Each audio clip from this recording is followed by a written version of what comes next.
Welcome to my channel. ನೋಡ್ತಾ ಇರೋರಲ್ಲಿ ಯಾರಾದರೂ subscribe ಮಾಡಿಲ್ಲ ಅಂದರೆ ದಯವಿಟ್ಟು ಪ್ಲೀಸ್ ಈಗಲೇ ಹೋಗಿ ಸಬ್ಸ್ಕ್ರೈಬ್ ಮಾಡ್ಕೊಳ್ಳಿ. ಬನ್ನಿ, ಬೆಳಗಿನ ಬ್ರೇಕ್ಫಾಸ್ಟ್ಗೆ ಬೇಗನೆ 10 ನಿಮಿಷದಲ್ಲಿ ಆಗೋ ಥರ ಅವಲಕ್ಕಿ ರೆಸಿಪಿನ ಹೇಗೆ ಮಾಡೋದು ಅಂತ ಹೇಳ್ಕೊಡ್ತೀನಿ. ಒಂದೊಂದು ಮನೆಯಲ್ಲಿ ಒಂದೊಂದು ಥರ ಮಾಡ್ತಾರೆ, ನಮ್ಮ ಮನೆಗೆ ಯಾವ ಥರ ಮಾಡ್ತಾರೆ ಅಂತ ನಿಮ್ಗೆ ಹೇಳ್ಕೊಡ್ತೀನಿ. ಮೊದಲಿಗೆ ಎಣ್ಣೆ ಬೇಕು, ಕಡಲೆ ಬೀಜ, ಸಾಸಿವೆ, ಜೀರಿಗೆ, ಅರಿಶಿನ ಪುಡಿ, ರುಚಿಗೆ ತಕ್ಕಷ್ಟು ಉಪ್ಪು, ಸ್ವಲ್ಪ ಸಕ್ಕರೆ, ಹಾಗೆ ಗ್ರೀನ್ ಚಿಲ್ಲಿ, ಕರಿಬೇವು, ಅವಲಕ್ಕಿನ ತಗೊಂಡಿದ್ದೀನಿ 1 ಕಪ್,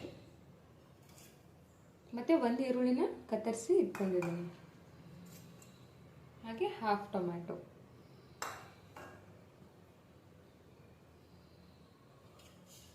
ಫಸ್ಟಿಗೆ ಅವಲಕ್ಕಿ ತಗೊಂಡು ಅದಕ್ಕೆ ನೀರು ಹಾಕಿ ಚೆನ್ನಾಗಿ ತೊಳೆದುಕೊಳ್ಳಿ. 1-2-3 ಸಲ ತೊಳೆದುಕೊಂಡಾದ್ಮೇಲೆ ಅದನ್ನು ನೀರು ತೆಗೆದು ಅದಕ್ಕೆ ಪ್ಲೇಟ್ ಮುಚ್ಚಿ ಇಟ್ಬಿಡಿ. ನೀರು ಹಾಕಿದ್ರೆ ಏನಾಗುತ್ತೆ, ಅದು ಒಂಥರ ಮುದ್ದೆ ಥರ ಆಗೋಗುತ್ತೆ ನೆನೆಸಿ ಅಲ್ವಾ.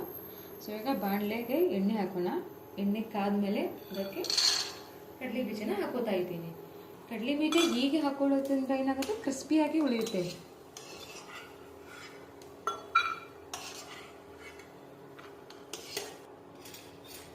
ಸೊ ಈಗ ಕಡಲೆ ಬೀಜ ತೆಗೆದೇ ಇಟ್ಟೆ. ಅದಕ್ಕೆ ನೆಕ್ಸ್ಟ್ 1/4 ಟೀ ಸ್ಪೂನ್ ಸಾಸಿವೆ ಹಾಕೋತಾ ಇದ್ದೀನಿ. ಎಣ್ಣೆ ಚೆನ್ನಾಗಿ ಕಾದಿರಬೇಕು.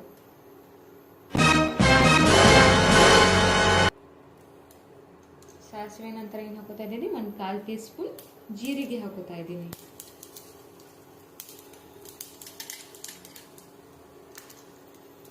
ಅದಕ್ಕೆ ಈಗ ಕತ್ತರಿಸಿಟ್ಕೊಂಡಂಥ ಗ್ರೀನ್ ಚಿಲ್ಲಿ ಶುಂಠಿ ತಗೊಂಡಿದ್ದೀನಿ, ಕಟ್ ಮಾಡಿಟ್ಕೊಂಡಿದ್ದೀನಿ, ಅದನ್ನ ಈಗ ಹಾಕೋತಾ ಇದ್ದೀನಿ.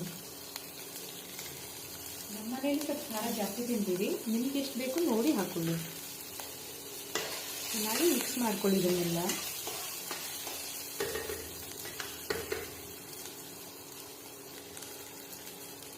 ಆಮೇಲೆ ಕರಿಬೇವನ್ನು ಕೂಡ ಇದಕ್ಕೆ ಆ್ಯಡ್ ಮಾಡ್ಕೊತಾ ಇದ್ದೀನಿ.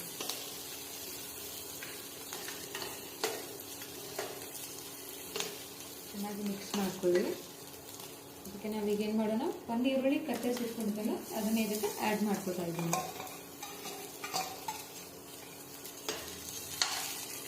ಅದರಿಂದ ಚೆನ್ನಾಗಿ ಹುರ್ಕೊಳ್ಬೇಕು. ಹಸಿ ವಾಸನೆ ಅನ್ನೋದು ಇರಬಾರ್ದು, ಆಗಲೇ ಅದಕ್ಕೊಂದು ರುಚಿ. ಎಲ್ಲ ಚೆನ್ನಾಗಿ ಹುರ್ಕೊಳ್ಳಿ.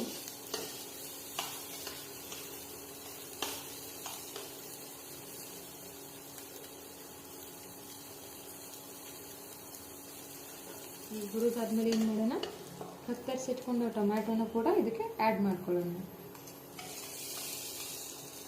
ಟೊಮ್ಯಾಟೋನು ಕೂಡ ಹಾಕಿ ಚೆನ್ನಾಗಿ ಮಿಕ್ಸ್ ಮಾಡ್ಕೊಳ್ಳಿ. ಕೆಲವರು ಏನು ಮಾಡ್ತಾರೆ, ಹುಳಿಗೆ ಬೇಕಂದರೆ ಲಿಂಬೆಹಣ್ಣು ಕೂಡ ಹಾಕೋತಾರೆ ಟೊಮ್ಯಾಟೋದಲ್ಲಿ, ಇಲ್ಲ ಕೆಲವೊಬ್ರು 2 ಕೂಡ ಹಾಕೋತಾರೆ. ನಾವಿಲ್ಲಿ ಟೊಮ್ಯಾಟೊ ಅಷ್ಟೇ ಹಾಕೋತಾ ಇದ್ದೀವಿ. ಚೆನ್ನಾಗಿ ಮಿಕ್ಸ್ ಮಾಡ್ಕೊಳ್ಳಿ.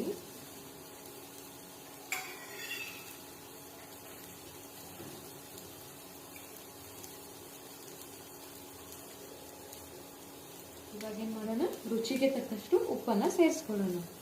ಉಪ್ಪು ಹಾಕೋದ್ರಿಂದ ಏನಾಗುತ್ತೆ, ಟೊಮ್ಯಾಟೊ ಅನ್ನೋದೇನಾಗುತ್ತೆ, ಬೇಗ ಸಾಫ್ಟ್ ಆಗುತ್ತೆ. ಹಾಗೆ ಸ್ವಲ್ಪ ಸಕ್ಕರೆ, 1 ಚಿಟಿಕೆ ಸಕ್ಕರೆ ಕೂಡ ಹಾಕೊಳ್ಳೋಣ. ಇದರಿಂದ ಆ ರುಚಿ ಕೂಡ ಬದಲಾಗುತ್ತೆ. ಇವರೇನಪ್ಪ ಸಕ್ಕರೆ ಹಾಕ್ತಾ ಇದ್ದಾರೆ ಅವಲಕ್ಕಿಗೆ ಅನ್ಕೋಬೇಡಿ, ಒಂದ್ಸಲ ಹಾಕಿ ಟ್ರೈ ಮಾಡಿ ನೋಡಿ. ಚೆನ್ನಾಗಿ ಮಿಕ್ಸ್ ಮಾಡ್ಕೊಳ್ಳಿ.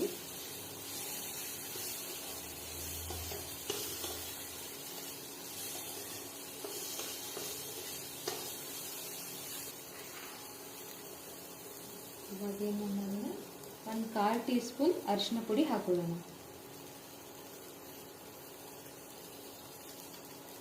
ಅರಿಶಿನ ಪುಡಿ ಹಾಕೊಂಡು ಚೆನ್ನಾಗಿ ಮಿಕ್ಸ್ ಮಾಡ್ಕೊಳ್ಳಿ.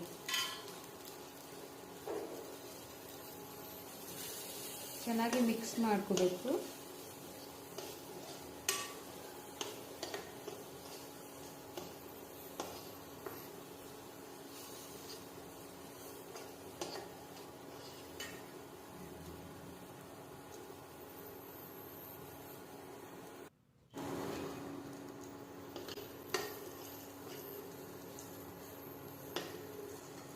ಇವಾಗ ಚೆನ್ನಾಗಿ ಮಿಕ್ಸ್ ಮಾಡ್ಕೊಂಡಾದ್ಮೇಲೆ ಮೊದಲೇ ತೊಳೆದಿಟ್ಕೊಂಡಿರೋ ಅವಲಕ್ಕಿ ಇರುತ್ತೆ ಅಲ್ವ, ಅದನ್ನು ಇದಕ್ಕೆ ಆ್ಯಡ್ ಮಾಡಬೇಕು.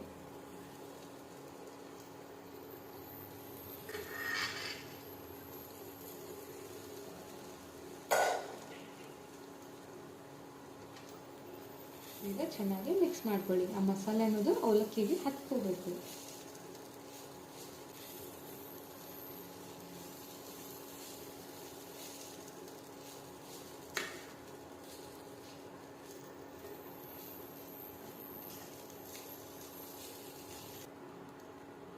ಈಗ ಮೊದಲು ಹುರಿದು ಇಟ್ಕೊಂಡಿರ್ತೀವಲ್ಲ ಕಡಲೆ ಬೀಜನ, ಅದನ್ನು ಇವಾಗ ಲಾಸ್ಟಲ್ಲಿ ಆ್ಯಡ್ ಮಾಡಿ.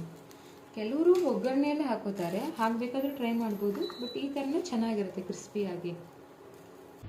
ಇವಾಗ ನಾವು ಸರ್ವ್ ಮಾಡ್ಕೊಂಡಿದ್ದೀವಿ, ನೋಡಿ ಎಷ್ಟು ಚೆನ್ನಾಗಿ ಕಾಣ್ತಾ ಇದೆ ಅಂದರೆ ತಿನ್ನೋದಕ್ಕೂ ಕೂಡ ಅಷ್ಟೇ ರುಚಿಯಾಗಿದೆ. ನೀವು ಕೂಡ ನಿಮ್ಮ ಮನೆಯಲ್ಲಿ ಟ್ರೈ ಮಾಡಿ, ಅದು ಹೇಗಿದೆ ಅಂತ ಕಮೆಂಟ್ ಮಾಡೋದನ್ನು ಮರಿಬೇಡಿ. ಪ್ಲೀಸ್ ಸಬ್ಸ್ಕ್ರೈಬ್ ಮಾಡ್ಕೊಳ್ಳಿ.